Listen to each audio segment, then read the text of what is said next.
देश की राजधानी का वो सच जो मात्र सत्ता के लिए दांवपेच करना जानता है, और ऐसी राजनीति से हर किसी को परहेज करना चाहिए।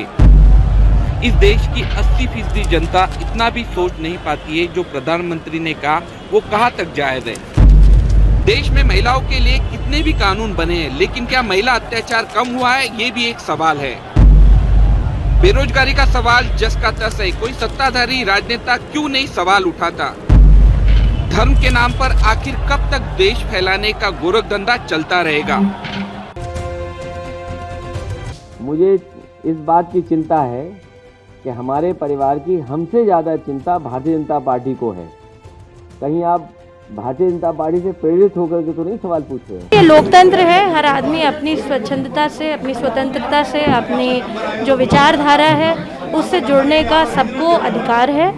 और मेरा मानना ये है कि अगर जो इस देश को हमें बचाना है तो हमें राष्ट्रवाद के साथ चलना है। उत्तर प्रदेश के चुनाव के लिए बड़ी बड़ी साजिशें हैं, बड़े बड़े षड्यंत्र हो रहे हैं, होंगे। वो सवाल जो आया था वो भी षड्यंत्र का हिस्सा था, ये सवाल जो आया ये भी षड्यंत्र का हिस्सा है। बड़े षड्यंत्र होने जा रहे हैं क्योंकि ये उत्तर प्रदेश है। भाजपा हमेशा से राष्ट्रवादी पार्टी रही है। इसके चिंतन में, इसके मूल में संस्कारों का, धर्म का बहुत संरक्षण रहा है। और भारतीय जनता पार्टी ने मां गंगा से झूठ बोला, और जो काम चल रहे थे, ये नदी का किनारा जो गोमती रिवर फ्रंट बना है, ये केवल रिवर फ्रंट नहीं था, एक एग्जाम्पल था कि शहर के अंदर के नाले गंदगियां न जाएं। हमारे उत्तर प्रदेश के जितने शहर हैं किसी न किसी नदी पे के किनारे बसे हैं, या वहाँ के नाले, वहाँ की गंदगी किसी न किसी नदी में जुड़ जाती है। मेरी बहुत आस्था है आदरणीय प्रधानमंत्री जी में, नरेंद्र मोदी जी में, स्टेट के हमारे आदरणीय मुख्यमंत्री जी श्री योगी आदित्यनाथ जी, और जितने भी बड़े लोग हैं इनकी कमेटी में, सभी ने बड़े प्रेम और आशीर्वाद के साथ मुझे ये भरोसा दिलाया है कि वो बहुत अच्छे से जो है मुझे एक मौका देंगे।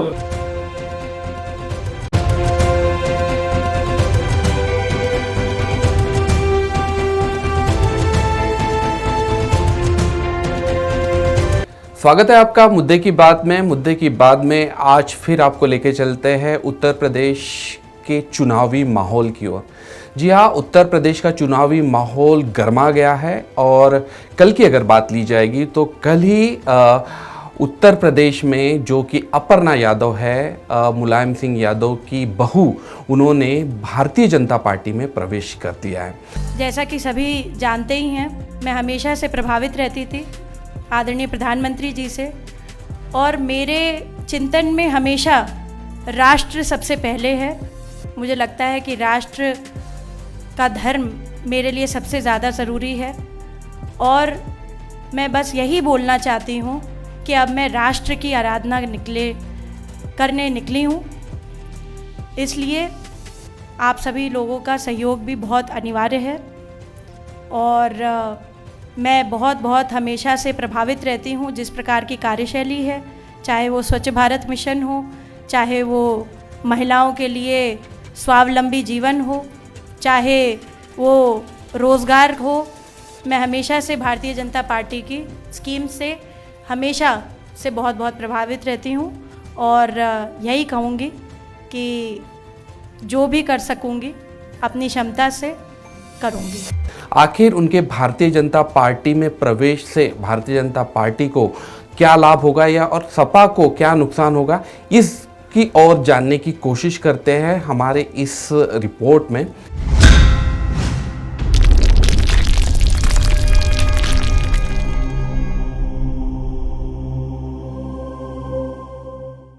चुनाव में परसेप्शन यानी धारणा बनने का बड़ा असर होता है। यही धारणा किसी पार्टी या नेता के पक्ष में सकारात्मक माहौल पैदा करती है। यूपी की चुनावी जंग के बीच सपा संस्थापक मुलायम सिंह यादव की छोटी बहू अपर्णा यादव भाजपा के रथ पर सवार हो गई है। वैसे इसकी अटकलें काफ़ी समय से लगाई जा रही थी। राजनीतिक विश्लेषकों का कहना है कि इसके परसेप्शन की जंग में भगवा दल को बढ़त मिल गई है। अपर्णा यादव के आते ही भाजपाई नेता कहने लगे हैं कि मुलायम सिंह यादव की बहू हो या स्वामी प्रसाद मौर्य की बेटी, दोनों ही बीजेपी में सुरक्षित महसूस कर रही है। एक हफ्ते पहले सपा के मुखिया अखिलेश यादव पहले राउंड की यह जंग जीत चुके थे, जब वह भाजपा सरकार के 3 मंत्रियों को अपनी तरफ लाने में कामयाब हो गए थे। ये तीनों ओबीसी जातियों के बड़े नेता माने जाते हैं और उनके साथ कई विधायक भी भाजपा से टूटकर साइकिल पर सवार हो गए थे।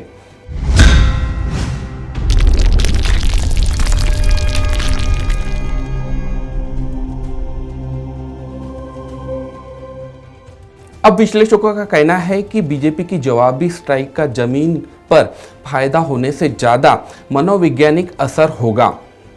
वह इसलिए क्योंकि समाजवादी पार्टी ने स्वामी प्रसाद मौर्य, दारा सिंह चौहान और धर्म सिंह सैनी के पार्टी में शामिल होने के बाद यह नैरेटिव खड़ा करने की कोशिश की है कि बैकवर्ड भाजपा को छोड़ रहे हैं। अब अपर्णा यादव के जाने से यादव परिवार में फूट का संदेश जा रहा है। यह 2017 विधानसभा चुनाव के पहले की तरह की स्थिति बन गई है, जब अखिलेश यादव और उनके चाचा शिवपाल यादव का झगड़ा खुलकर सामने आ गया था। शिवपाल के सपा छोड़ने के बाद यह दरार बढ़ गई। उन्होंने अपनी पार्टी प्रगतिशील समाजवादी पार्टी लोहिया PSPL बना ली। भाजपा ने परिवार के इस झगड़े का फायदा उठाया और सपा की घरेलू बात पर तब प्रहार कर नारा दिया था कि अखिलेश यादव राज्य को ठीक तरह से नहीं संभाल पाए और अपना पारिवारिक विवाद तक हल नहीं कर सके। हालांकि 2017 के चुनाव में सपा के पिछड़ने की यह एकमात्र वजह नहीं थी, लेकिन इस बात को नहीं झुटलाया जा सकता कि पारिवारिक विवाद की उस समय में खूब चर्चा हो रही थी। मैंने तमाम अपने कार्यकर्ता नौजवानों से अपील की है कि किसी तरह की नारेबाजी और किसी तरह की होर्डिंग, पोस्टर, बैनर या किसी तरह की कोई काम नहीं करना है।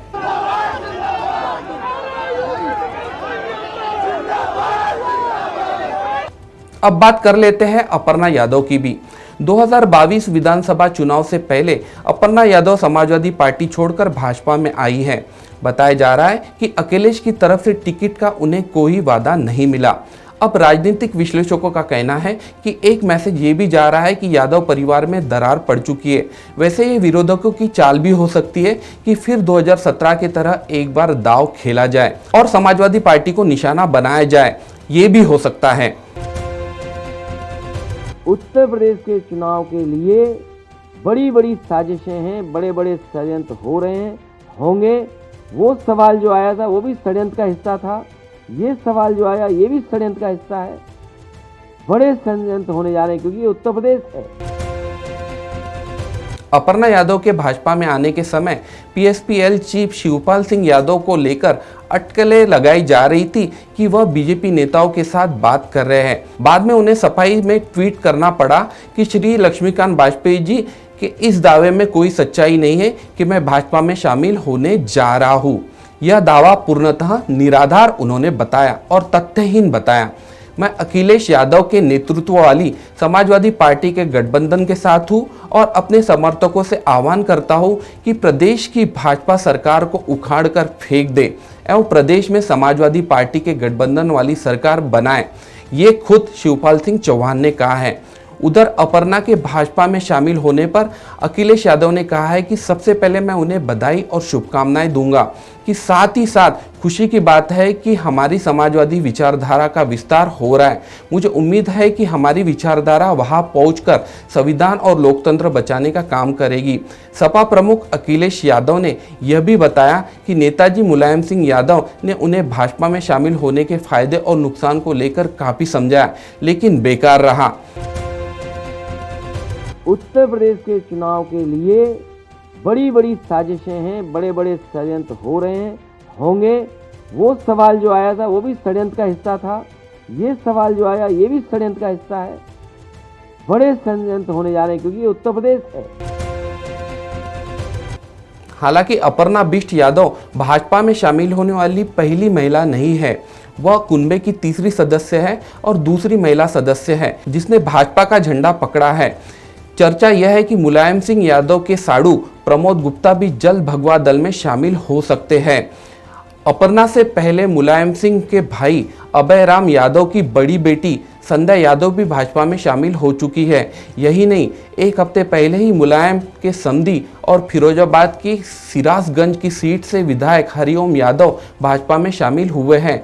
पंचायत चुनाव के दौरान मुलायम सिंह की भतीजी संध्या यादव ने बीजेपी के उम्मीदवार के रूप में चुनाव लड़ा था। मतलब साफ है कि अपर्णा ऐसी पहली कड़ी नहीं है जो यादव समाज और समाजवादी पार्टी छोड़कर बीजेपी में शामिल हो रही है। ये तो बस राजनीति की वो चाल है जिसमें पार्टी कोई भी हो, सत्ता और कुर्सी के लिए हर कोई पागल है, जिसमें न कोई अपना देखता है न पराया, और विचारधारा से भिन्न होने वाले दलों को भी लोग अपना समझकर चल पड़ते हैं उस पद की लालसा में जिसके बिना राजनेता जी नहीं सकते।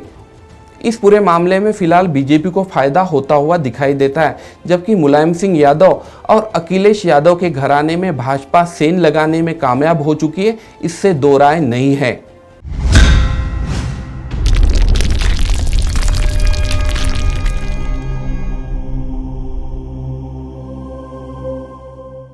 तो आज के मुद्दे की बात में इतना ही। आपसे फिर मुलाकात होगी कल किसी नए मुद्दे के साथ। तब तक के लिए नमस्कार।